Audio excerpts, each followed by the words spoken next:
Hi guys, my name is Adnan Hasbi and welcome to the Funny Finance Guy. In today's episode, we're going to talk a little bit about what is broad lot and also odd lots. Pretty much broad lots is another word for 100 units for a particular share in a company, while odd lots are not 100 shares, which could range from 1 to 99 units of shares in a particular company.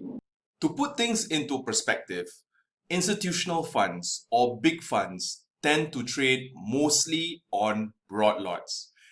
So with that being said, if we look at the volumes between broad lots and also odd lots, we will notice that broad lots have more volume as opposed to their counterpart. So the next question is, why is there an existence of odd lots and how do they even exist? Pretty much sometimes companies may issue bonus issues so as to reward their shareholders. So these rewards can be either via a dividend where you can pay shareholders some cash, or bonus issues where they can pay some form of equity to the shareholders. Now, assuming there's going to be an issuance of some bonus issues, whereby for every 100 units of a particular share, that company is going to give you a bonus issue of 20 units.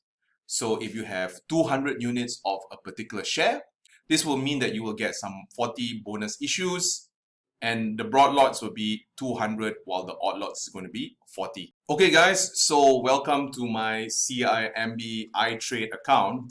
Full disclosure, I have not used this account in a very long time. And the motivation behind me using iTrade for this example is, number one, there were a couple of subscribers which asked me, are there any other trading platforms beside Rakuten? And this is one of the trading platforms I used to use back in the day, maybe about 7, 8 years ago. And the second reason why I'm using this particular platform for the example is that for the past 2 or 3 days, while trying to record this example, I noticed that the Rakuten Trade platform has been on maintenance this past 2 or 3 days, and it was a bit difficult for me to finish this video. And as you guys know, I want to push out as much content as possible at the quickest time. So let's jump into the example. So over here, we can see that we can pick the normal broad lot over here. And we can see the number of volumes traded, right? So I'm looking at the ask quantity, and we can see it is in the hundreds of millions. However, if we look at the odd lots, what will happen is when we look at the ask quantity, it tends to be on the lesser side. The second thing that you will notice is sometimes there is a price difference between the broad lot and also the odd lot.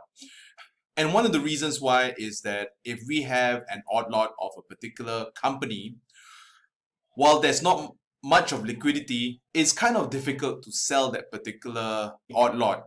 So what someone may do to entice a willing buyer is perhaps price the odd lot a bit lower compared to the broad lot. So if we just do a quick scan, sometimes the odd lot can be traded lower than the broad lot. So that is the difference between broad lot and also odd lot. Before I finish this video, I would like to apologize for the massive amount of editing I had to do for this video. As you can tell, I had a lot of background noise and I had a lot of distractions. So do forgive me. At one shot I'm over here, the next shot I'm over here, and then the next shot I'm over here. I do apologize. And if you have any questions, please do ask. And with that, I would like to say goodbye.